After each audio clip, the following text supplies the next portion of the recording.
국제인권법 중간과정을 시작하기에 앞서서 그 국제인권법이 우리 교재 국제인권법이 어떻게 구성이 되어 있는지 자, 국제인권법에 대해서 간략하게 한번 살펴보고 그리고 나서 국제인권법 중간과제물 들어가도록 하겠습니다.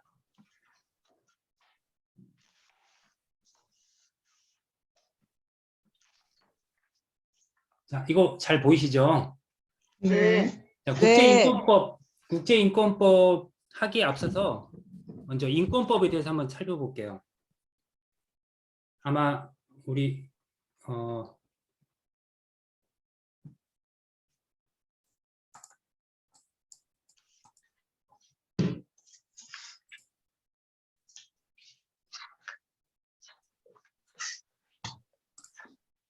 우리 헌법을 아마 하셨으면 기본권 기초이론 파트에서 간략하게 인권에 대해서 한번 다뤄봤을 텐데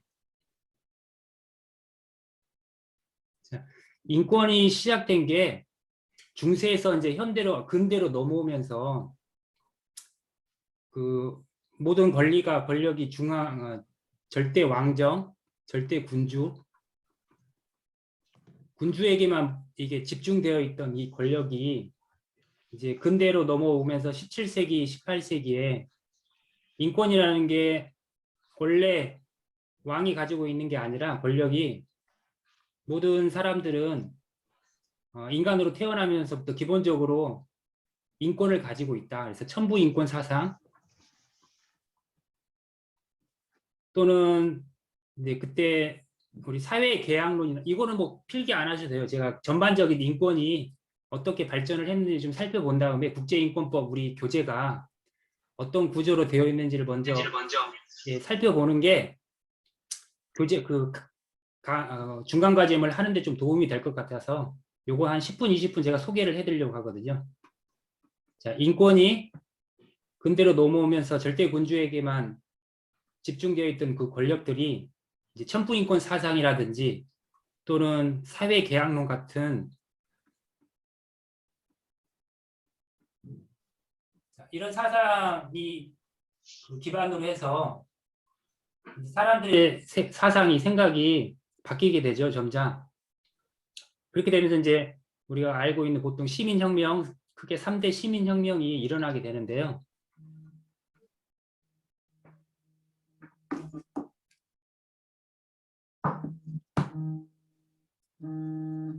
죄송합니다. 전화가 와가지고.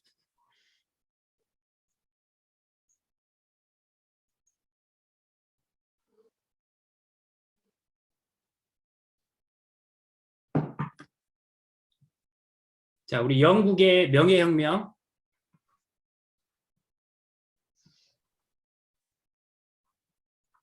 또 미국의 독립혁명,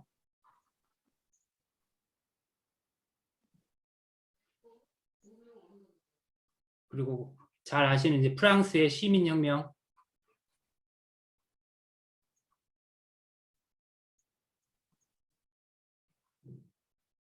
이런 크게 3대 시민혁명을 통해서 절대군주, 왕에게만 집중되어 있던 권력들이 하나씩 시민들이 이제 쟁취를 하게 되죠.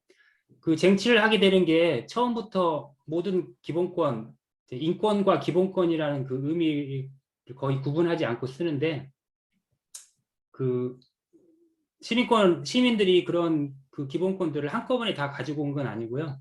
이제 하나씩 쟁취를 하게 되는데 그 중에 이제 제일 먼저 가져오는 게 이제 자유권을 가지고 오죠. 자유와 평등, 또 여기에 사유재산, 소유에 대한 권리, 그리고 참정권, 정치에 대한 참정권, 또 신체 자유, 생명, 자, 이런 다양한 권리를 가지고 오는데 이걸 이제 통틀어서 우리가 자유권이라고 하고요. 자유권을 획득하면서 이때 이제 그 국가로부터 최대한 간섭을 배제를 하기를 원하고요. 이때 이제 시민들이 원하는 것들은 국가는 아무것도 하지 말고 간섭을 하지 말라.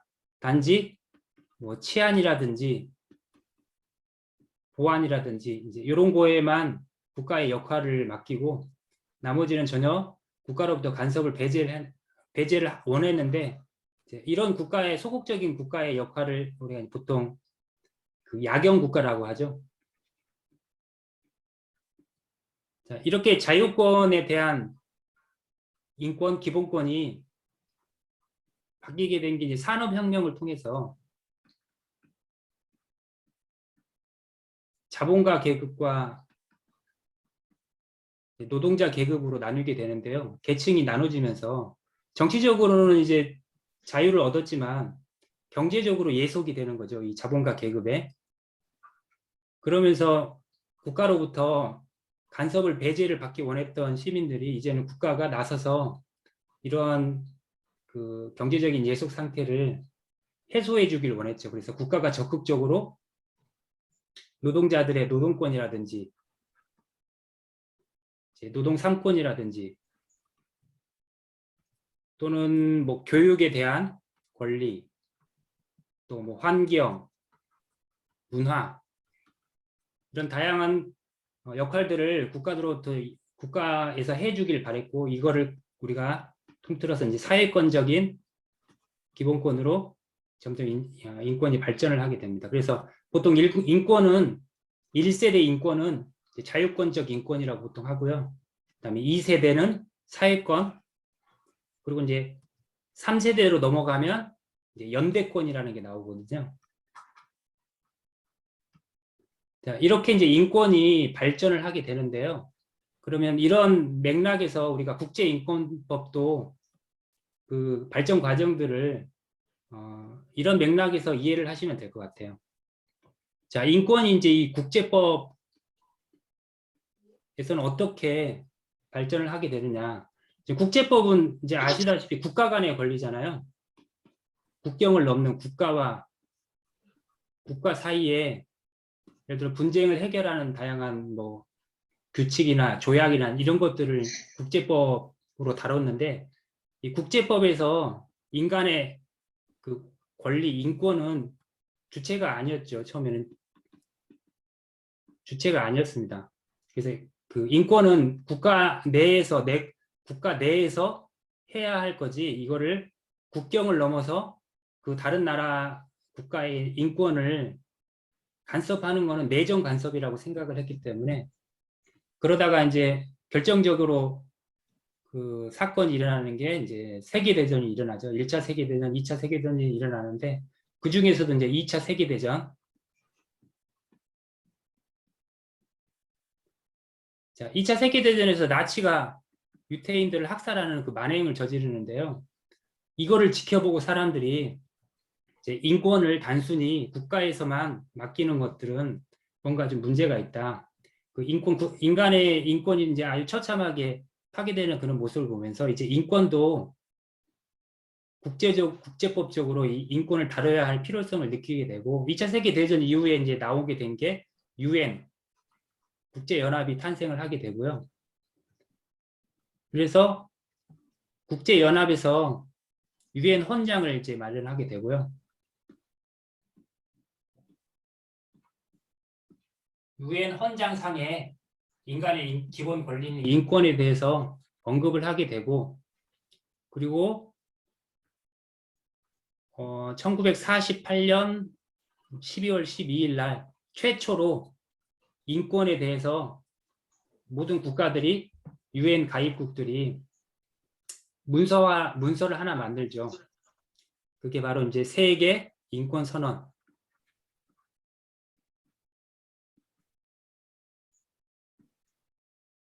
최초로 인권에 대한 국제 인권에 대해서 채택을 하고도 문서화시킨 그 규약이라고 할 수 있고요. 그 이후로 이제 세계 인권 선언과 이거는 이제 그 전체 인권에 대한 틀만 만들어 놨다면 실제적으로는 이제 법적 구성력이 전혀 없는데 좀 자세하고 법적 구성력을 부여하기 위해서 나온 게 우리가 인권의 발전 그 양태가 보면은 이제 자유권적인 인권부터 시작해서 사회권으로 발전을 하게 되는데 국제 인권도 마찬가지고요. 여기에서 이제 시민적, 정치적 권리에 대한 국제 규약을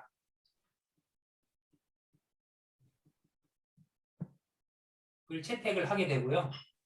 이게 이제 우리가 자유권, 이제 쉽게 얘기해서 이제 자유권 규약이라고 하는데요. 네, 시민적 정치적 권리 규약을 채택을 하게 되고 그 이후에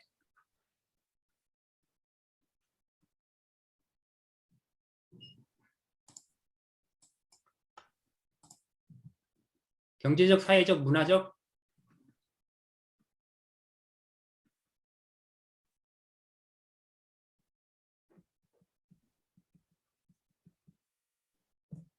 경제적, 사회적, 문화적 권리에 대한 국제 규약을 또 채택을 하게 됩니다. 그래서 시민적, 정치적 권리 규약은 자유권에 대한 규약, 경제적, 사회적, 문화적 권리에 대한 규약은 이제 사회권 규약으로서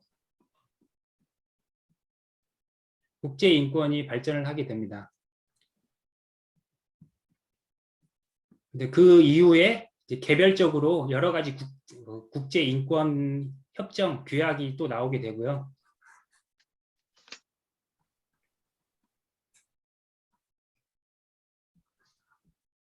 그래서 우리 교재는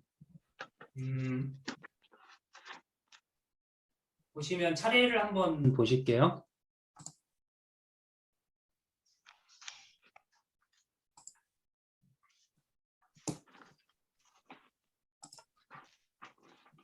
자, 1장에서 3장까지는 아까 말씀드렸던 그 국제 인권이 어떤 식으로 개념이 무엇이고 1장은 국제 인권의 의의, 인권이라는 게 무엇이냐, 뭐 간단한 역사라든지 인권의 역사를 지금 보고 있고요. 2장에서는 국제 인권이 어떻게 발전을 했는지 아까 제가 서두에 말씀드렸던 것들을 1장에서 3장까지 조금 자세하게 다루고 있고요. 3장에서는 국제인권법이 어떻게 구조가 어떻게 되어 있는지 유엔 헌장과 세계인권선언 그리고 아까 말씀 시민적 정치적 권리규약 또 경제적 사회적 문화적 권리규약 이렇게 나눠져 있는데 아까 제가 말씀드렸던 이 세계인권선언 시민적 정치적 권리규약 경제적 사회적 문화적 권리규약 요 세 개를 우리가 국제 인권 장전이라고 합니다.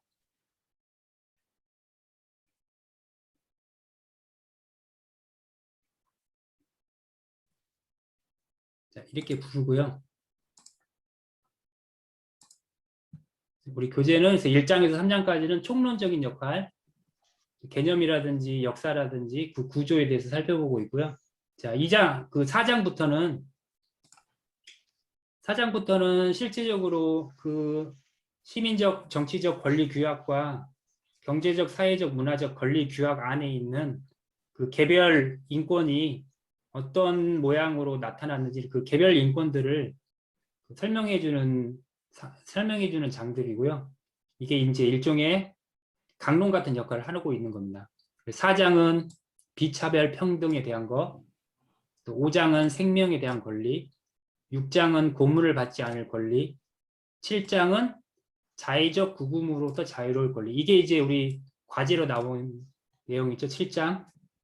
7장에 있는 내용을 뭐 정리하라는 그런 과제고요. 자, 8장은 사생활에 대한 권리, 9장은 사상, 양심, 종교의 자유에 대한 권리, 10장은 의견을 가질 권리, 표현의 자유, 11장은 집회 결사의 자유, 11장까지가 일종의 자유권에 대한 규약이고요. 시민적 정치적 권리 규약에 대한 내용이고요. 12장이 그 사회권 규약, 경제, 사회, 문화적 권리에 관한 국제 규약을 설명한 내용입니다. 그래서 1장에서 3장까지는 총론, 4장에서 12장까지는 그 자유권 규약과 사회권 규약을 들어있는 각각 개별 권리들을 이제 설명하는 그 부분이고요. 마지막으로 13장, 14장, 15장은 무슨 내용이냐면 이런 권리 규약들, 인권 규약들이 있는데 이 인권 규약들이 각 개별국에서 또는 그 지역에서 보호를 받기 위해서 각 지역에서 어떠한 규정들이 마련이 되어 있는지, 어떤 기구들이 있는지, 이제 13장은 유엔에서 인권 보호를 하기 위해 어떤 제도가 마련되어 있는지, 14장은 각 지역별로 뭐 유럽, 미주, 뭐 아프리카, 기타 지역 이렇게 각 지역별로 어떤 인권을 보호하기 위한 기구들과 제도가 있는지, 마지막 15장은 우리나라는 어떠한 인권 보호 제도와 기구가 있는지, 자, 이렇게 13, 14, 15장이 이렇게 구성이 되어 있습니다. 그래서 우리 교재가 크게 이렇게 구성이 되어 있고요. 그중에 이제 아까 말씀드린 것처럼 우리 시험 중간 과제물은 7장 구금, 체포나 구금, 신체의 자유에 대한 박탈에 대한 부분입니다. 이 구금으로부터 자유로울 권리가 무엇인지에 대해서 관한 내용에 대한 거고요. 그렇게 이해를 하시면 되고, 국제인권법 공부하실 때도 제가 말씀드렸던 이런 구조를 기억하시고 공부를 하시면 아마 쉽게 정리를 하실 수 있을 거예요. 자, 그러면 과제를 한번 들어가 보도록 하겠습니다. 자, 과제명은 그 시민적 및 정치적 권리에 관한 국제규약, 아까 말씀을 드렸던 이 자유권 규약입니다. 이 규약에 입각하여 신체의 자유에 대한 권리, 그 자유에 적법한 제한을 정리하고 규약에 따라 체포 구금된 피의자 피고인이 갖는 권리를 설명하시오. 자, 이런 문제고요. 자, 요 과제명을 가지고도 어느 정도 이제 차례가 나올 수가 있는데요. 자, 여기서 제가 그 과제명을 가지고 뽑아낸 본론이 이런 겁니다. 일단 신체의 자유에 대한 권리, 첫 번째 신체의 자유에 대한 권리가 무엇인지를 이제 본론에서 다뤄야 되는 거고요. 그리고 적법한 제한, 두 번째 되겠죠. 두 번째, 신체의 자유에 대한 적법한 제한이 무엇이 있는지 두 번째로 설명을 해주시면 되고요. 또 규약에 따라 체포 구금된 피의자 피고인이 갖는 권리, 세 번째로 체포 구금된 피의자 피고인이 갖는 권리, 이런 순서대로 본론을 정해주시면 되고, 서론은 과제명에 있는 내용 그대로 서론에다가 써주시면 되죠. 서론과 결론은 뭐 길게 적지 않으셔도 될 것 같아요. 보통은 두세 줄로 서론과 결론을 맺어주시면 될 것 같아요. 그럼 서론에서는 여기 과제에 나와 있는 내용으로 서론을 채워주시면 되죠. 시민적, 정치적 권리에 관한 규약에 입각해서 신체의 자유가 무엇이고 그 적법한 제한은 무엇인지, 그리고 체포 구금된 피의자 피고인이 갖는 권리는 무엇인지 알아보도록 하자, 뭐 살펴보자, 이렇게 해서 서론을 작성을 해주시고, 본론에서는 이 서론에 나와 있는 내용대로 신체의 자유에 대한 권리가 무엇인지 첫 번째, 두 번째는 그 신체의 자유에 제한을 가할 수 있는데 그 적법한 제한이라는 게 무엇인지, 마지막으로 세 번째, 피의자나 피고인이 갖는 권리가 무엇인지, 자, 이렇게 해주시면 됩니다. 자, 그리고 마지막 결론은 제가 요거를 다 끝내고 나서 결론이 어떤 식으로 도출될 수 있는지를 한번 설명을 해드릴게요. 자, 지시사항을 한번 보겠습니다. 서론, 본론, 결론, 그리고 세부 목차 반드시 지키셔야 됩니다. 목차는 반드시 지키셔야 논술형으로 작성한다. 자, 논술형, 그리고 본인의 문장으로 한문해야 된다. 이게 애매하죠. 좀 본인의 문장으로 한문하는 게요. 투박해도 좋으니까 각자 자기가 이해한 문장으로 쓰시면 될 것 같아요. 근데 여기를 너무 딴지는 않을 것 같습니다. 어차피 내용 자체가 주로 교재에서 나오는 내용들이다 보니까 어느 정도는 중복은 되겠죠. 되도록이면 본인이 이해한 문장으로 적으시면 되고요. 또 표절 및 문장 전제라는 건 뭐냐면 그대로 갖다 실지 말라는 거죠. 복사해서 그대로 붙여넣기 하지 말라는 겁니다. 그대로 교재에 나와 있는 내용을 그대로 갖다가 넣지 말라는 거죠. 본인의 문장으로 한문하라는 얘기랑 뭐 같은 내용이죠. 글자 크기 12에 줄간격 160, 한글에 적을 때 A4 4매 이내로 자, 목차와 참고 문헌을 반드시 포함하고 자, 이런 지시사항에 의해서 한번 본론부터 정리를 해보도록 하겠습니다. 자, 신체의 자유에 대한 권리를 먼저 알아보게 되겠는데요. 우리 구구물부터 자유, 신체의 자유에 대한 거는 시민적 정치적 권리규약 구조에 나와 있습니다. 우리 교재를 한번 보시면요.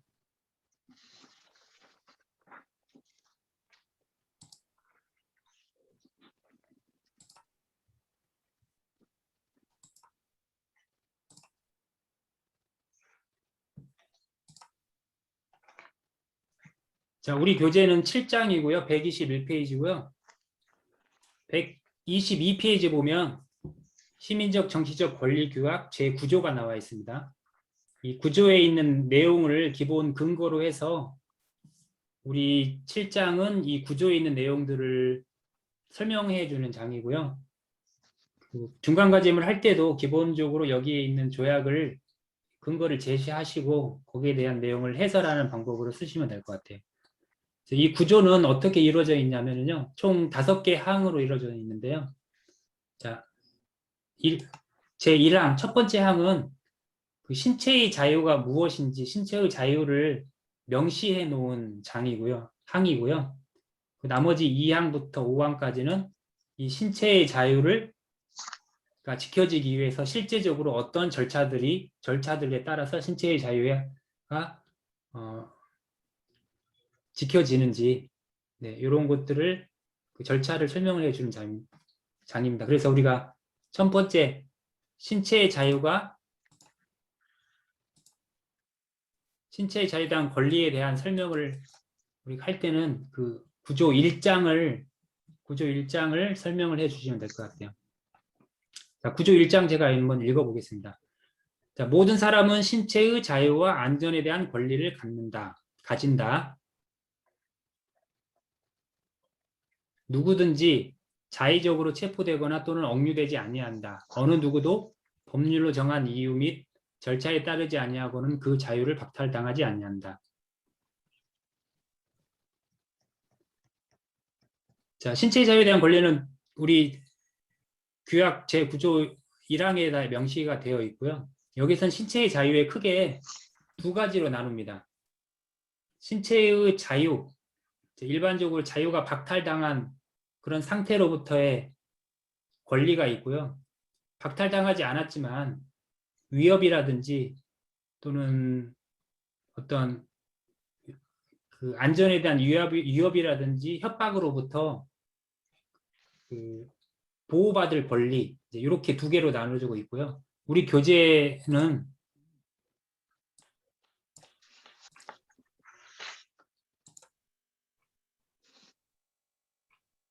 네, 123페이지에 그 내용이 나와 있습니다. 신체의 자유와 안전에 대한 권리라고 해서 신체의 안전에 대한 권리와 신체의 자유의 권리에 대한 두 가지로 나눠지고요. 안전에 대한 권리는 체포 구금 상태가 아니라 단지 안전에 대한 위협을 받는 경우에도 보호받아야 된다는 거죠. 국가의 의무입니다, 이건. 그래서 이제 예가 있는데요. 우리 교재에 나와 있는 예를 한번 들어주시면 될 것 같아요. 콜롬비아에 있는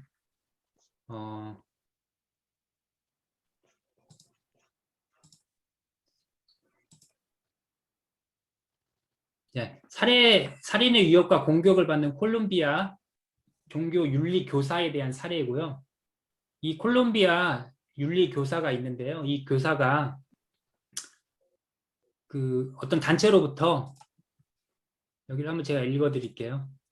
콜롬비아 종교 및 윤리 교사인 진정이는 자신에 대한 차별에 대해 종교기관과 교육부에 진정하였고 이로 인해 살인의 위협과 공격을 받았다.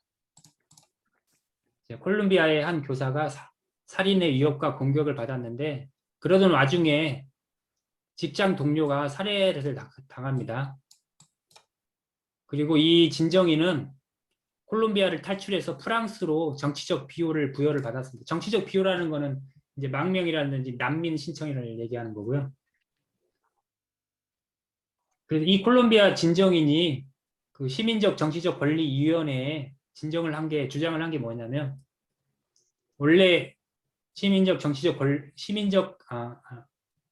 그 규약 구조 1항에 의하면 신체의 안전에 대한 권리가 명시되어 있는데, 그거를 콜롬비아 정부가 위반했다라고 이제 진정을 한 거죠. 콜롬비아 이 윤리교사가요.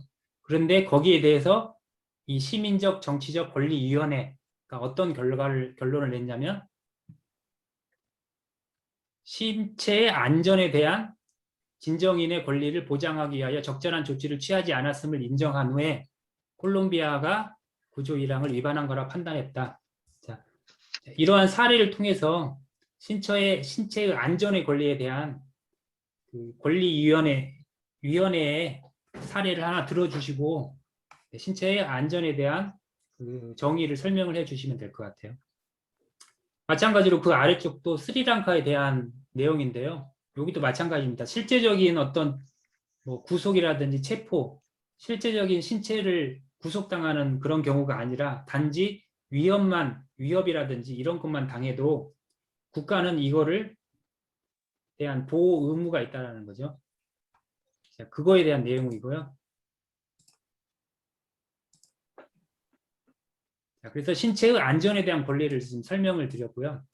이제는 신체의 자유에 대한 권리입니다.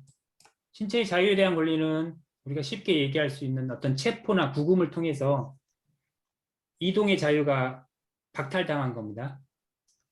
체포나 구금을 생각을 하시면 되고요. 이거의 주체는 주로 이제 국가기관이죠. 형사사건 통해서 국가기관이 개인에게 가하는 사건이 주가 이루고요. 하지만 형사사건뿐만 아니라 어떤 행정조치라든지 또는 개인 간에도 이런 것들이 이루어질 수 있다는 거죠. 그래서 정신질환자 또는 정신질환자를 정신병원에 감금시키는 행위, 이런 것들도 신체의 자유에 대해 침해를 당한 권리라는 거죠. 경우라는 거죠. 불황자들을 어디 수용소에다가서 감금하는 행위 또는 구금하는 행위, 또 약물 중독자를 어떤 시설에 데려다 놓고 자유를 박탈하는 행위, 또는 교육적 목적, 청소년들 교육을 위한 목적으로 신체의 자유를 박탈하는 행위, 또는 출입국 관리는 보통 이제 그 외국인들이죠. 난민 신청한 난민들에 대해서 신체의 자유를 박탈하는 행위, 이런 자유를 박탈하는 행위들도 마찬가지로 신체 자유에 대한 권리에 해당된다는 거죠. 또 공공안전을 위한 예방적 구금에도 이 신체의 자유에 대한 권리가 적용이 된다는 겁니다. 자, 이 내용은 제가 우리 교재 124페이지 신체의 자유에 대한 권리를 정리한 내용이고요. 신체의 자유에 대한 권리는 형사사건, 국가가 주도하는 형사사건뿐만 아니라 어떤 행정조치라든지 개인 간에도 이런 신체의 자유에 대한 권리를 적용이 될 수 있다라는 이 내용입니다. 자, 이렇게 하면 이제 신체의 자유에 대한 권리가 무엇인지 정의까지 저희가 지금 한 거고요. 신체의 자유에 대한 권리는 신체의 안전에 대한 권리와 자유에 대한 권리 두 가지로 나눠진다. 자, 이렇게 구성을 설명을 해 주시면 되고요. 자, 이런 이제 신체의 자유에 대한 권리가 있는데, 이제 이거를 제한을 할 수가 있느냐, 무조건 박탈하지 못하는 것이냐, 이제 그건 아니죠. 신체의 자유에 대한 권리가 있더라도 일정 부분 기준에 의해서 적법하게 제한을 할 수가 있는데, 그 기준이 무엇이냐, 이제 그거에 대해서 설명을 두 번째로 설명을 하시면 되고요. 어떤 경우라도 신체의 자유를 박탈하지 못하는 건 아니다. 그 기준은 두 가지가 바로 합법성과 자의성 금지라는 게 있고요. 이거는 아까 보셨던 우리 구조 1항의 후반부에 나옵니다. 여기 다시 한번 보시면 이제 누구든지 자의적으로 체포되거나 억류되지 아니한다.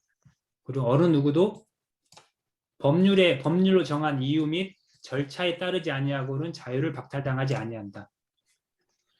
신체 자유를 제한하고 박탈할 수 있는 기준이 두 가지입니다. 이렇게 자의적 금지, 또 법률에 정한 이유나 절차, 즉 합법성. 합법성에 의해서 자유를 제한할 수 있고요.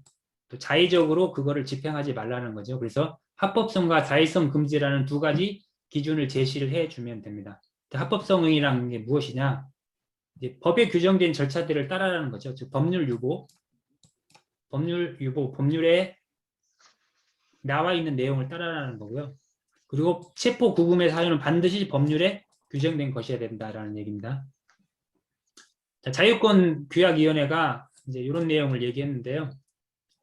국내 법령, 조금 더 구체적으로 국내 법령에 명시적으로 규정되어 있지 않은 사유로 인한 체포 또는 구금은 법률 유보의 원칙에 위반된다라고 얘기하면서 합법성의 그 내용을 조금 더 구체적으로 얘기했죠. 국내 법령, 즉 의회에서 만든 법에 의해서만 할 수 있다, 제한을 가할 수 있다라고 얘기를 하는데 이 내용이 국제인권법과 사법 206페이지 우리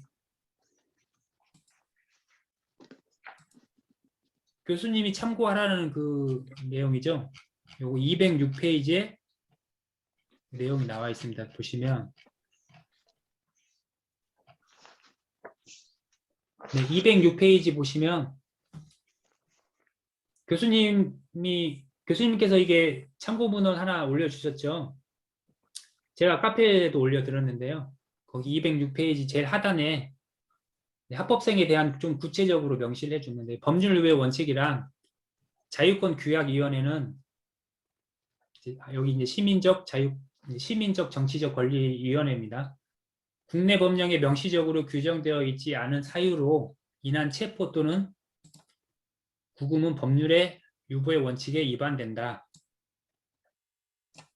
자, 이렇게 얘기를 했고요.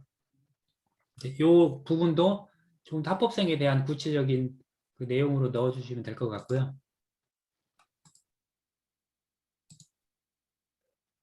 자, 사례가 있습니다. 이 합법성에 관련된 사례는 아까 그 206페이지의 내용이 있고요.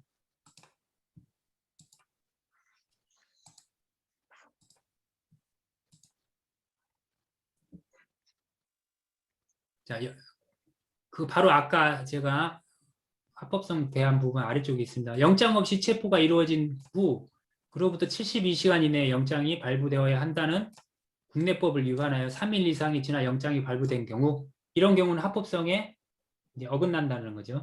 그래서 결국은 규약 9조 1항을 위반했다라고 이제 판단을 한 거고요. 또 추가적으로 제가 논문을 하나 올려드렸죠. 카페에.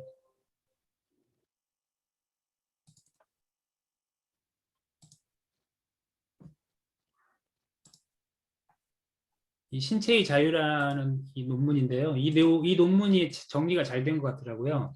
그래서 우리 교재랑 이 논문이 순서가 좀 비슷해서 같이 보시면 조금 이해하시는데 좀 편하실 것 같아서 제가 이걸 추가를 해드렸고요.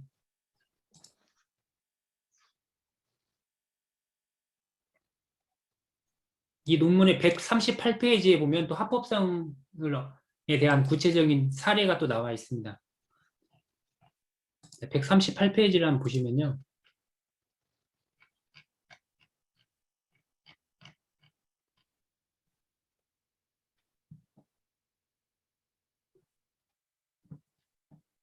자, 인권이사회, 이제 인권이사회가 그겁니다. 아까 시민적 정치적 권리위원회입니다. 외국에서 납치하여 와서 재판하는 것에 대해 범죄인 인도 절차를 거치지 않은 것으로 합법성 위반이라고 하였다. 자, 이런 것들 사례는 합법성 위반 사례로 그 시민적 정치적 권리위원회에서 합법성 위반한 사례로 판단한 사례라고 할 수 있습니다. 자, 이렇게 사례를 좀 예, 정리를 해주시면 되고요.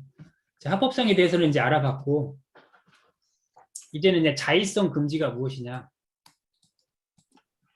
자의성 금지는 비록 법에 있는 내용을 법 규정에 따라서 집행을 하더라도 자의적으로 집행을 하지 말라는 얘기인데요. 자의적이란 얘기는 그 실제 법을 집행하는 사람들이 자기의 임의대로 굳이 필요하지도 않는데 일부러 아니면 공정하지 않게 그리고 법을 집행을 할 때 문제가 발생한다는 거죠. 그래서 자의성 금지에 대해서 비슷한 확대된 그 합법성을 조금 더 확장시킨 개념이라고 할 수 있고요.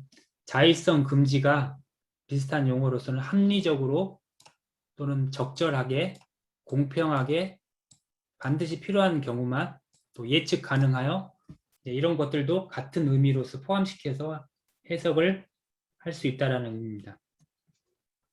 우리 교재를 한번 보시면은요.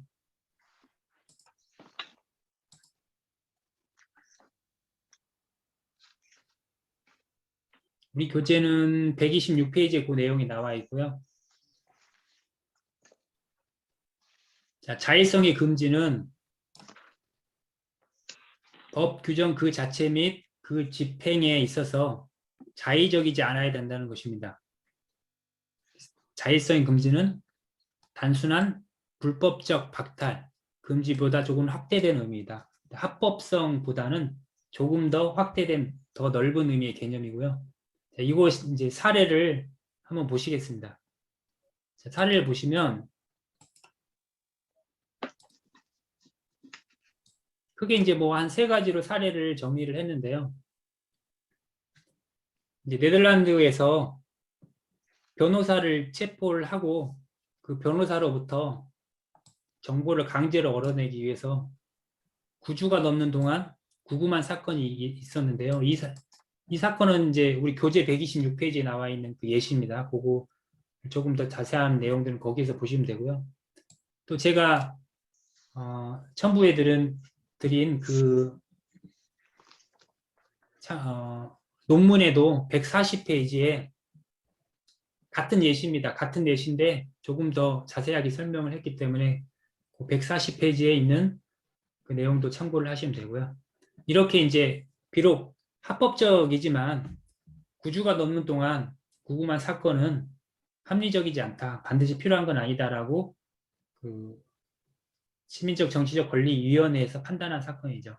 그래서 자의성의 금지에 합리적이라든지 적절하든지 공평, 필요성까지 같이 포함해서 해석을 해야 된다. 그렇게 그 위원회에서 판단한 내용 사례고요. 또 하나가 이제 호주에 대한 거 있는데요. 호주에서 불법 입국한 캄보디아인이 있는데 이 캄보디아인의 난민 지위를 이제 판단할 때 우리도 뭐 일전에 제주도에서 예멘 난민들 판단을 하기 위해서 일정한 기간 동안 구금을 하거나 또는 자유를 박탈당한 경우가 있는데 호주에서도 비슷한 사례입니다. 캄보디아 난민을 그 난민 지위에 해당하는지를 판단하기 위해서 4년 동안 구금한 사건이 있습니다. 4년 동안. 이거는 그 호주 국내법에 의해서 합법적이다 하더라도 4년 동안의 구금은 적절하지 않고 공평하지 않고 이제 반드시 필요한 게 아니었다. 그 자의성의 금지 원칙에 위반됐다. 그렇게 판단한 그 자유권규약위원회, 시민적 정치적 권리위원회에서 판단한 사건입니다. 그 네덜란드와 호주에 각각 있는 사건들을 정리를 해서 자의성의 금지의 원칙에 대해서 조금 더 설명을 보태주시면 될 것 같아요. 자, 이 묵콩 사건은 뭐냐면 그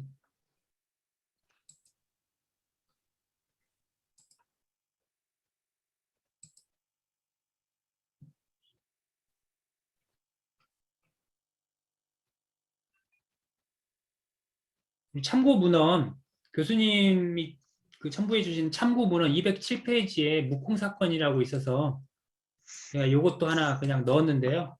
요거는 내용이 그렇게 자세히 있지 않아서 뭐 빼셔도 되고 아니면 나중에 내용이 좀 부족하다 그러면 이 내용 더 추가하셔도 됩니다. 이제 요거 당사자의 구금이 당해 사건의 상황에 비추어 합리적이지도 필요하지도 않았다. 네, 이렇게 해서 자의성 금지에 위반한 사례로 네, 이런 사례가 있다라는 정도로 해서 자의성 금지의 원칙을 설명을 해주시면 될 것 같아요. 자, 이렇게 해서 합법성과 자의성의 금지의 원칙에 대해서 봤고요. 즉 아까 다시 설명을 드리면 신체의 자유에 대한 박탈, 제한을 전혀 할 수 없는 게 아니라 일정한 부분 기준을 이제 만족하면 제한을 할 수가 있는데 그 기준이 되는 게 합법성이라는 기준과 자의성 금지라는 두 기준에 의해 제한을 할 수 있다. 합법성은 법률에 명시된 대로 규정에 따라서 절차대로 해야 되는 거고 자의성은 그거를 실제로 집행할 때 합리적으로 집행하고 적절하게 꼭 필요한 경우만 또는 예측 가능해야 된다는 거죠. 그런 개념까지 포함시킨 의미라고 할 수 있다. 그리고 각각의 사례가 이제 이런 사례가 있다. 그래서 시민적 정치적 권리위원회에서 자의성 금지 또는 합법성 금지에 대해서 이러한 사례로 판단한 예가 있다. 이렇게 정리를 해주시면 될 것 같고요. 그리고 이 제안에 대해서 우리 교수님께서 이제 첨부해 주신 국제인권법과 사법이라는 그 참고 문헌에는 실제적인 적법한 제안을 한 5가지 정도를 유형을 적어놨거든요. 그 유형을 좀 정리를 해주시면 될 것 같아요. 근데 이 부분도 내용이 아주 막 자세하게 나와 있지 않아서 제가 지금 적어드린 요 틀 내에서만 간단하게 정리를 해주시면 될 것 같아요. 그 214에서 215페이지까지가 그 내용이 있습니다. 참고 문헌.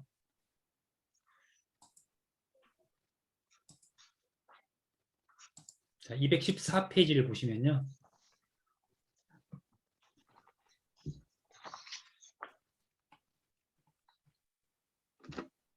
이쪽으로 갔다 저쪽으로 갔다 막 하니까 좀 헷갈리시나요?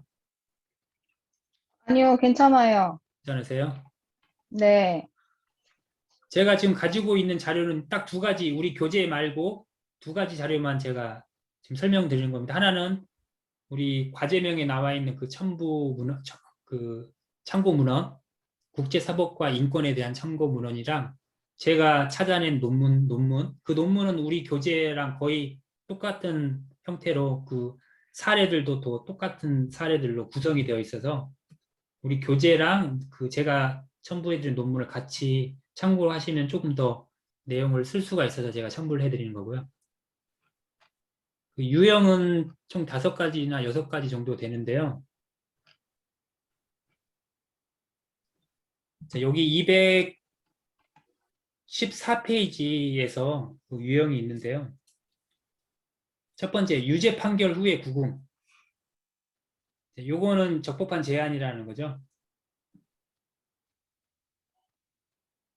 요거는 우리 시민적 정치적 권리 규약은 아니지만 유럽 인권 협약이라는 곳에서 권한 있는 법원에 의해 유죄 판결 이후에 개인의 합법적 구금을 명시를 했습니다.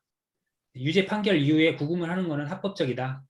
합법적인 유형 중에 하나라고 한 거고요. 대신 여기서 유죄 판결을 받은 사람이 형기를 완전히 채웠음에도 풀려나지 않는 경우는 이제 합법적이지 않다라는 내용이고요. 이제 이거는 이렇게 정리를 하시면 되고, 그리고 2번째, 법원의 적법한 명령 또는 법률에 규정된 어떤 의무의 이행을 확보하기 위한 명령, 자, 이런 명령을 따르지 않은 것에 대한 체포와 구금, 즉 자유를 박탈한 것, 신체 자유를 박탈한 것도 합법하다라는 내용이고요. 내용은 그렇게 크게 많이 없습니다. 그냥 대략적으로 이 큰 제목만 첨부를 해주셔도 될 것 같아요. 그리고 그리고 3번째는 범법 행위를 하였다는 합리적 의심에 근거한 구금. 이런 것도 여기에 대한 자유박탈, 신체의 자유에 대한 박탈도 적법하다. 자, 이런 내용이고요.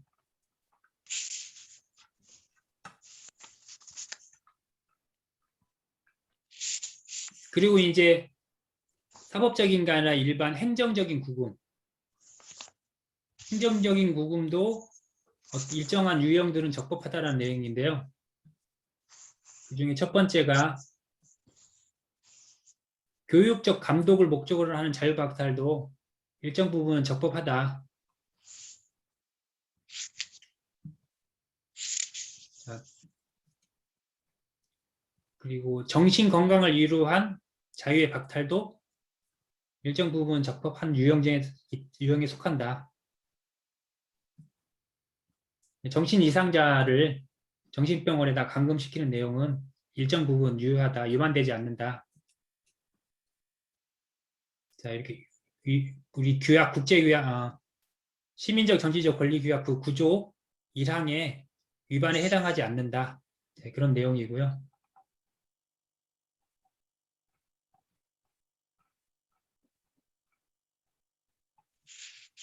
그 다음에 비호 신청인. 비호 신청인은 아까 설명드린 것처럼 난민이라든지 불법적으로 입국한 사람이 보호받기를 원한 다른 그 자기 나라에서는 어떤 이유로 보호를 받지 못하는 사람이 타국에 가서 난민 신청하는 것, 비호를 신청하는 거죠. 보호받기를 신청하는 것, 즉 비호 신청인을 이제 크게 우리가 난민이라고 생각하시면 되고요. 난민들의 자유박탈 또는 강제 퇴거 또는 범죄인 인도 목적의 자유박탈, 이런 경우에 있어의 그런 자유박탈, 뭐 체포나 구금은 일정 부분 적법하다라는 적법한 유형에 이제 속한다라는 겁니다.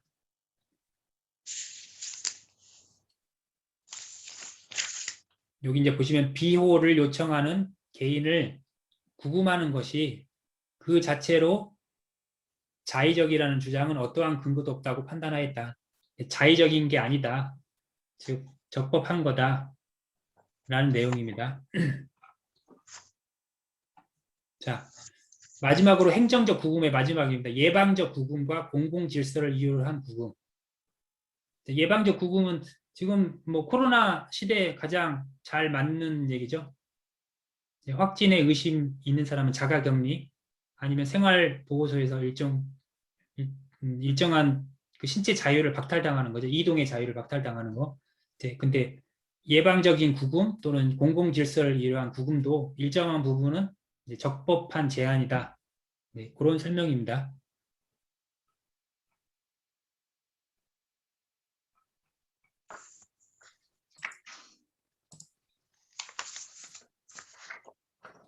자, 이렇게 이 유형을 이제 살펴봤고요. 총 유형이 크게는 5가지인데 행정적 구금에서 이렇게 4가지로 나눠지기 때문에 이런 구금들은 적법한 제한으로 시민적 정치적 권리위원회 또는 그 위원회에서 적법한 제한으로 판단한 사례가 있다라고 이렇게 적법한 제한의 유형에 대해서 설명을 해주시면 될 것 같아요. 자, 이렇게 하면 우리가 지금 본론에 신체의 자유에 대한 권리 정의를 내렸고요. 거기에 대한 적법한 정리까지, 제한까지 우리가 정리가 다 끝난 겁니다. 그리고 마지막, 체포 구금된 피의자, 피고인이 갖는 권리. 요거는 우리 교재에 잘 나와 있거든요. 그래서 우리 교재를 중점적으로 해서 설명을 드리도록 하겠습니다. 우리 교재 보시면 128페이지에서 138페이지까지 우리 교재가 정리가 잘 되어 있기 때문에요. 여기를 내용으로 중심으로 해보겠습니다.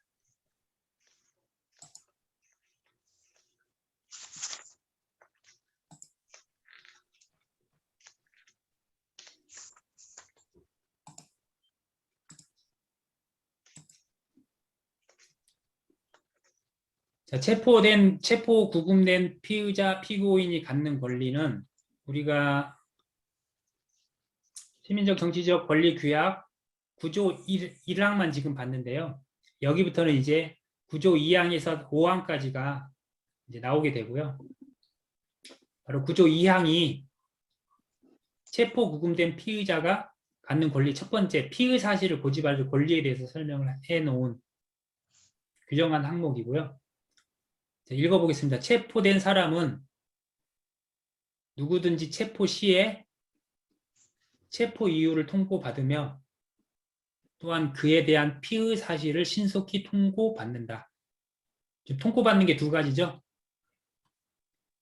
첫 번째는 체포 시에 체포 이유를 통보받고, 두 번째는 체포 이후에 신속한 범죄 혐의를 통보받고, 피의 사실이 바로 범죄 행위니까요. 어떠한 범죄 혐의를 때문에 내가 체포가 됐는지 그 범죄 사실, 피의 사실을 통보받는다. 이렇게 두 가지로 나눠서 설명을 하시면 됩니다. 지금 체포 시 체포 이유 통보는 체포 당시 자신의 체포 이유를 정확하게 알아야 된다. 이게 이제 구체적, 실질적 내용을 적시를 해줘야 되는 내용이고요. 두 번째, 체포 이후 신속히 범죄 혐의를 통보받아야 된다. 이 말은 피의 사실을 신속하게 고지받아야 된다라는 내용입니다. 우리 교재에 사례가 있는데요. 사례를 한번 보시겠습니다.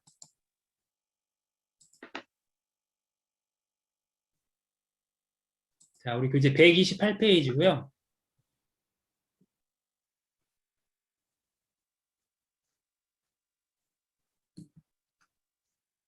(128페이지에) 나와 있는 사례 첫 번째는 위반 사항이 아니라서 사례는 넘어갔고, 여기도 위반으로 보이지 않는다. 위반된 사례를 세 번째 예시에서 보시면, 경찰관 2명이 진정인의 집에 찾아와 도로교통법 위반 혐의로 체포하면서 진정인에게 체포 이후 변호인을 선임할 수 있는 권리 등을 고지하지 않고 순찰차에 강제로 태워 연행한 사건. 자, 이런 것들은 구조 2항 피의 사실을 알릴 권리를 위반한 내용이죠. 그리고 또 두 번째, 청와대 앞에서 1인 피켓 시위를 벌인 진정인을 강제 연행하는 사건. 또 강제 연행하는 그 과정에서 미란다 원칙, 피의 사실을 통과하지 않는, 고지하지 않은 내용, 고지하지 않는 그 사건은 우리 구조 2항, 즉 피의 사실을 고지받을 권리를 위반한 사건의 내용이다. 그렇게 두 가지 사례를 들으시면 되고요. 하나 사례가 더 있는데요.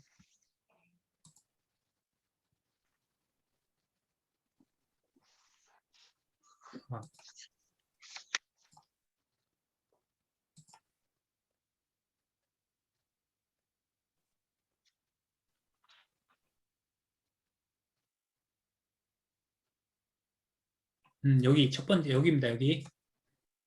체포 당시에 진정인이 체포의 이유와 피의 사실에 대해서 알고 있었다는 체포자의 판단. 체포자가, 저 사람, 그 피의자가 체포될 때 알고 있었을 거예요 라는 그런 막연한 판단만으로는 그 피의 사실을 통과해야 할 그 구조 2항을 그 의무로부터 면제받지 않는다. 즉, 그렇게 피의자의, 체포자의 판단만으로는 면제가 되지 않는다는 거죠. 위반했다는 내용이죠. 자, 이렇게 세 가지 사례를 적어주시면 되고요. 자, 이렇게 하면 이제 구조 2항에서의 그 첫 번째 권리, 피의자, 체포 구금된 피의자, 피고인이 갖는 권리, 첫 번째 권리에 대해서 설명을 했습니다. 피의 사실을 고지받을 권리. 자, 두 번째, 구조 3항에 나와 있고요. 두 번째는 구금된 피해자의 권리입니다. 체포 당시에 피의자의 권리가 있고요. 이제 체포가 돼서 구금된 피의자 또는 피고인이 갖는 권리입니다. 3항을 한번 읽어보드리면, 형사상의 형사사건인 경우에만 해당됩니다. 여기는 형사상의 죄의 혐의로 체포되거나 또는 억류된 사람은 법관 또는 법률에 의하여 사법권을 행사할 권한을 부여받은 기타 관원, 요거를 전체를 이렇게 가로를 하나 치시면, 요거는 제가 이제 간단하게 법관 등이라고 표시를 했는데, 우리 교재에서. 즉 형사상으로 체포되거나 억류된 사람, 자유를 박탈당한 사람은 법관 등에게 신속히 회부되어야 하고, 첫 번째 권리가 나오죠.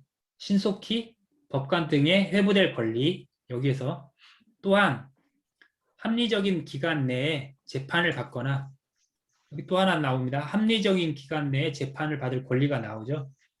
또는 석방될 권리, 재판받거나 또는 석방된 권리. 자, 이렇게 세 가지가 여기에서 나오게 됩니다. 또 하나 뒤에 재판에 회부되는 사람을 억류하는 것이 일반적인 원칙이 되어서는 아니되며, 즉 재판된 회부 사람을 불구속 재판이나 불구속 수사해야 된다는 게 일반적인 원칙이라는 얘기죠. 구속은 예외라는 겁니다. 석방은 재판 기타 사법적 절차의 모든 단계에서 출두 및 필요한 경우 판결의 집행을 위하여 출두할 것이라는 보증을 조건으로 이루어질 수 있다. 이제 보증에 대한 권리까지 이렇게 하면 네 가지 권리가 도출이 됩니다. 여기에서 하나씩 살펴볼까요? 첫 번째, 법관 등에게 신속히 회부돼야 할 권리, 법관의 신속한 심사, 신속히 법관 등에 회부될 권리가 구조 3항에서 첫 번째로 나옵니다. 그래서 신속히라는 의미는 애매모호하죠. 언제가 뭐 하루가 되면 신속히냐, 아니면 이틀 24시간 내에 회부되는 게 신속히냐. 근데 여기서는 수일을 넘기지 말아야 된다라고 하고 있는데 사례가 있습니다.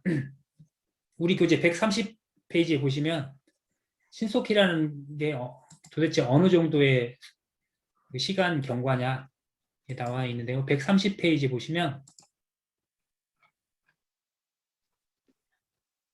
자, 구금된 피해자의 권리에서 법관의 신속한 심사가 이루어져야 할 권리가 있습니다. 여기 박스 안에 있는 예를 한번 보시면 50시간이 경과한 이후에 재판관에게 회부되었음에도 불구하고 위반이 아니라고 결정을 한 사례가 있고요. 자, 재판에 회부되지 않은 또 73시간이 동안 구금만 된 사건이 있는데 이것도 위반이 아니라고 그랬습니다.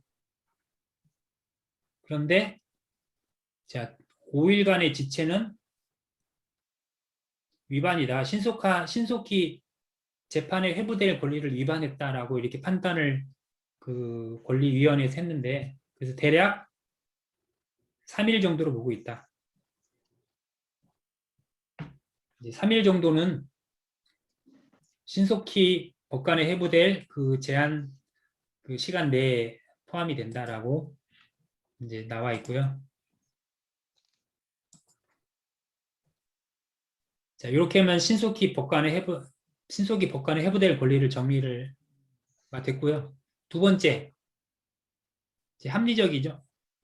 두 번째는 이 법관, 제가 아까 가로친 이 법관 등인데, 이 법관 등에 나오는 이 기타 관원, 법관이 있고 이 등에 해당하는 기타 관원입니다. 법률에 의하여 사법권을 행사할 권한을 부여받는 이 기타 관원에 검사가 포함되느냐라는 이제 쟁점이 있는데요.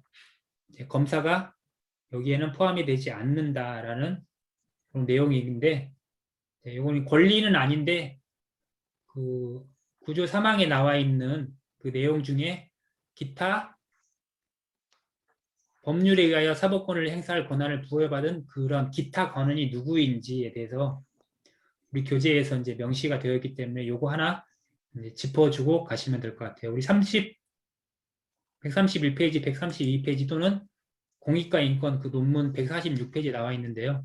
우리 교재 131페이지를 보시면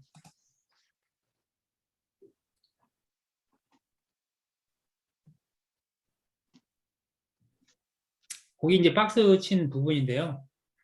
이제 헝가리에 체류하고 있는 러시아 시민인데 살인죄로 체포가 되면서 재판에 회부되기 전에 이제 1년 동안 계속 구금을 된 거예요. 구금.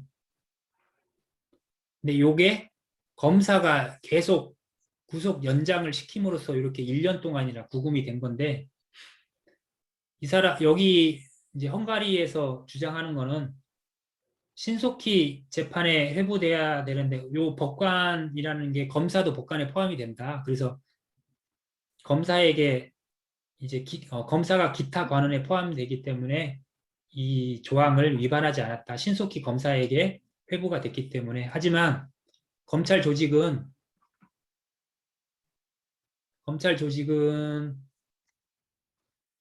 사법 권한을 적합히 행사하는 독립적이고 객관적 공정한 기관이 아니다라고 권리위원회에서 판단을 했죠. 그래서 법률에 의하여 권한을 부여받는 기타 관원에 이 검사는 포함이 되지 않는다. 그래서 헝가리에서 러시아 시민을 1년 동안 계속 구금한 이 사건은 신속히 재판에 회부돼야 할 권리, 즉 법관이라든지 기타 관원에 회부돼야 될 권리에 위반된다라고 판단을 한 사건입니다. 자, 여기서 그래서 이제 검사는 기타 관원에 해당되지 않는다라는 내용이고요. 자, 재판 전 구금의 기간. 재판을 받기 전에 두 가지 이제 선택지가 있는데 합리적인 기간에 재판을 받던가 아니면 석방되던가 두 가지가 이루어져야 된다는 거고요. 여기서 이제 합리적인 기간이라는 거는 그 개별 특정 사항에 따라서 판단을 해야 되는 내용이고, 하지만 단 하나 뭐 형사 행정에 대한 적절한 예산 지출이 부족, 뭐 법관이라든지 법원이 제대로 시설이 갖춰지지 않아서 재판을 좀 합리적으로 빨리 받지 못했다, 이런 것들은 이 정당화될 수 없다라는 거죠. 또 재판 계속 중에 석방에 대한 권리, 재판 전에 구금은 일반 원칙이 아니라 구금은 예외로 해야 되는 거고, 도주나 증거인멸 또는 다른 나라 해당 국에서 관할 밖으로 나갈 우려가 없는 거를 그런 있는 경우를 제외하고는 보석을 허가해야 된다. 자, 이런 내용입니다. 그래서 구조 사망에서 나와 있는 그 구금된 피의자, 피고인이 가질 권리는 크게 세 가지로 볼 수 있습니다. 신속히 법관에 회부될 권리, 그리고 1번에 이제 그 법관 안에는 이제 검사는 포함이 되지 않는다는 거고요.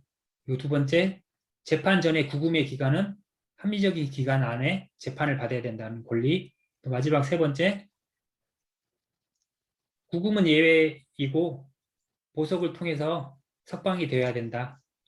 즉 도주나 증거인멸 또는 해외로 출국할 염려가 없으면은 보석을 허가해야 된다. 보석에 대한 권리가 있다. 자, 이렇게 세 가지로 구조 사망에서는 세 가지의 권리가 도출될 수 있고요. 자, 마지막으로 이제 피의자 또는 피고인이 가진 권리 세 번째인데요. 구금을 다투기 위한 권리가 있습니다. 요거는 구조 사항에서 명시가 되어 있습니다. 구조 사항을 제가 한번 읽어보겠습니다. 체포 또는 억류하여 자유를 박탈당한 사람은 누구든지 법원이 그의 억류의 합법성을 지체 없이 결정하고 그의 억류가 합법적이 아닌 경우에 그의 석방을 명령할 수 있도록 하기 위하여 법원의 절차를 취할 권리를 갖는다. 자, 요거를 조금 정리를 해보면요.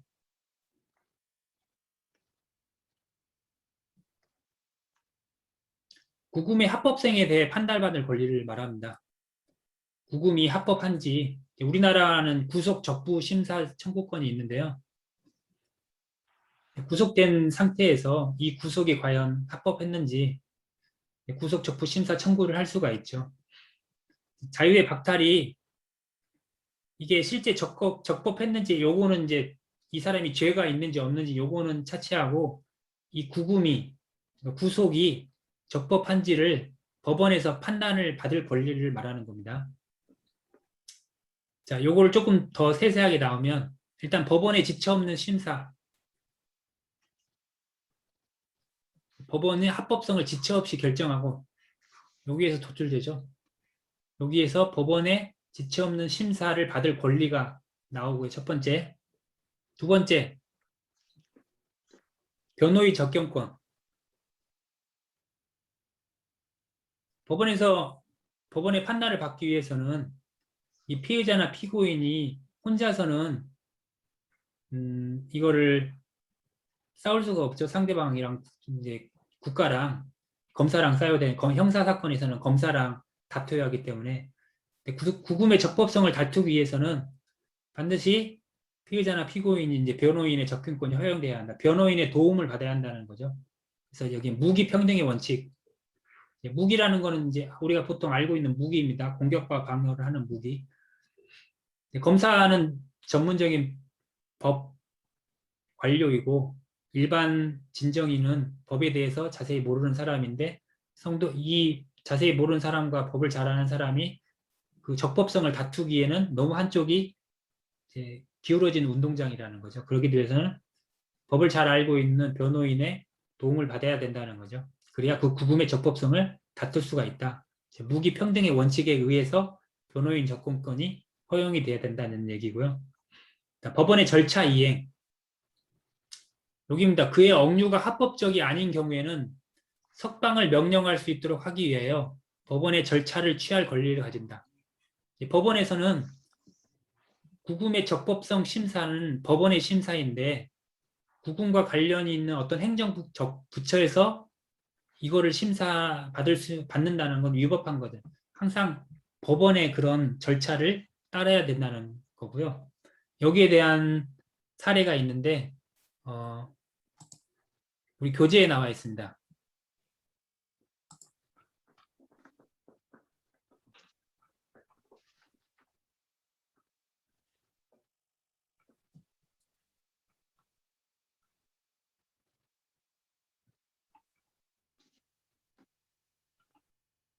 자, 구금을 다투기 위한 권리에서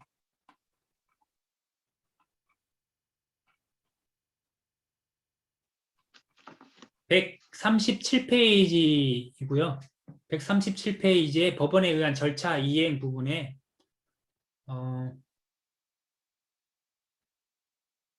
네, 첫 번째 부분도 이제 참고를 해주시면 되는데 여기 두 번째 보시면 진정인이 군인이에요. 군 주둔지를 이탈을 했는데 10일간의 영창이 나왔습니다.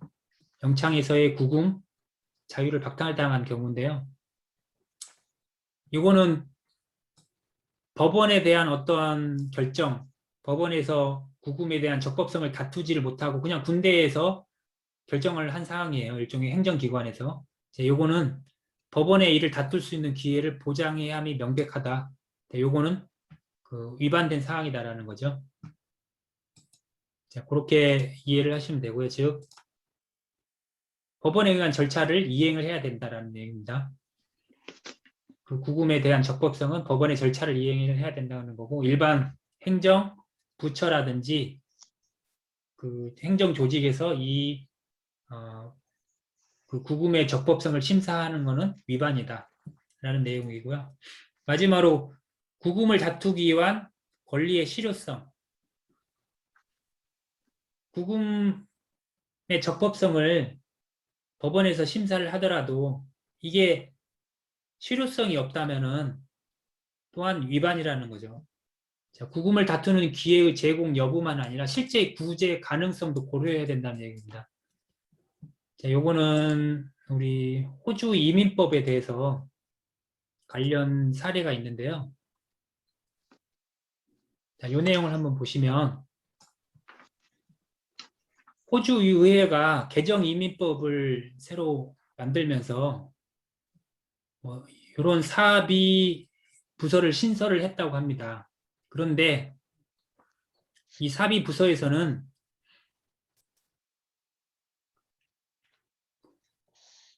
이 진정인은 피진정인들이 호주를 떠나거나 입국 허가를 받을 때까지 구금하는 것을 허용할 수 있도록 했다는 겁니다. 요거는 법에 이렇게 만들어 놨다는 거예요, 법을.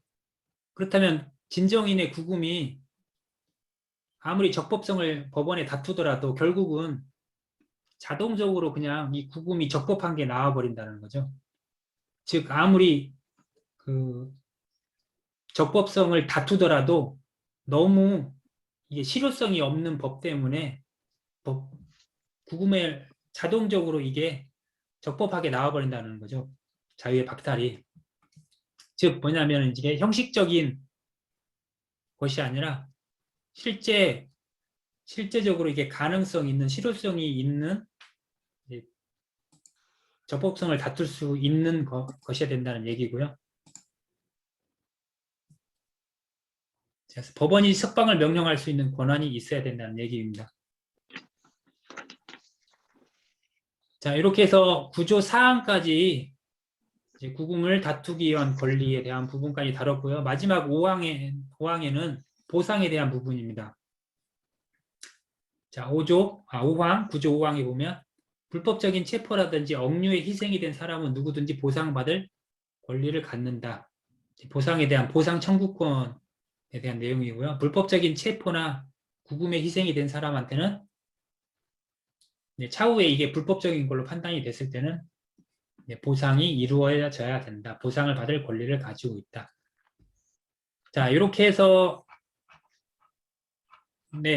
본론, 신체의 자유에 대한 권리, 또 그 적법한 제한, 또 체포 구금된 피의자, 피고인이 갖는 권리까지를 알아봤고요. 그렇게 하면 서론과 본론과 마지막 결론을 내야 되는데요. 결론은 제가 뭐 한 3가지 정도로 나눌 수가 있는데 3가지 중에서 하나 선택해서 결론을 도출하시면 될 것 같아요. 우리가 쭉 봤는데 주로 이 신체의 자유의 침해가 박탈이 주로 이제 국가기관에 의해서 이루어지잖아요. 그러니까 국가기관에 대한 역할이 중요하다. 네, 이렇게 이제 간단하게 결론을 한 2줄 정도로만 쓰면 될 것 같아요. 예전부터 그렇게 뭐 내용이 주제가 뻔해서 뭐 결론을 여기서 뭐 이렇게 분량을 많이 뽑아낼 수는 없을 것 같고요. 왜냐하면 여기서 주로 요새 합법성은 법령이 있기 때문에 합법적이냐 아니냐는 판단하기가 쉽잖아요. 근데 이 자의성 때문에 그럽니다. 자의성 금지는 그걸 집행하는 공무원들, 국가기관에서 주로 판단하기 때문에 그래서 같은 사안이더라도 어떤 경우에는 자유의 박탈이 허용이 되고 또 어떤 경우에는 자유의 박탈이 되지 않고 이제 이렇게 그 실제적으로 판단하는 거에 따라서 달라지기 때문에 그래서 국가기관이 인권을 보호하려는 그런 국가기관의 좀 역할이 좀 중요하게 된다라고 이렇게 결론을 뽑아낼 수 있으면 되면 될 것 같고요. 그리고 비호 신청인 우리가 계속 사례에서 봤을 때 이 난민에 대한 신체의 자유에 대한 권리 이런 것들은 아직 우리 사회에서는 조금 신체의 자유에 대한 난민, 비호 신청인에 대한 신체의 자유에 대해서 익숙하지가 않은 개념인데 그래서 이 비호 신청인에 대한 국제인권법적 그런 시각을 좀 필요하다. 아직은 우리가 익숙하지 않는 내용이라 모르겠어요. 일반인들이 난민은 보통은 들어오지 못하게 막고 구금해야 되고 이제 이런 좀 생각들이 좀 우리 사회에 만연한 것 같은데 이제 국제적인 인권법, 국제인권법에 대한 시각을 조금 더 넓혀야 할 필요가 있지 않을까 뭐 이렇게 결론을 하나 또 낼 수가 있을 것 같고요. 마지막으로 코로나니까 이 전염병 시대에 신체의 자유에 대한 부분이 제일 많이 나오죠.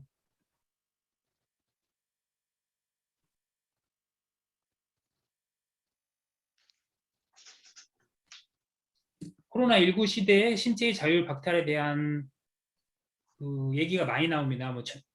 집회도 못하게 하고 내가 싫은데 계속 자가격리를 해야 되고 아니면 어디 생활보호소에 격리가 돼야 되고 2주 동안 그리고 사람들로부터 그렇지 못한 경우에는 누구는 거기 격리하다가도 뭐 뛰쳐나온 경우 이렇게 있죠. 그래서 코로나 시대에 신체 자유의 박탈에 대한 어떠한 새로운 그 신체의 자유에 대한 정립이 좀 필요하다.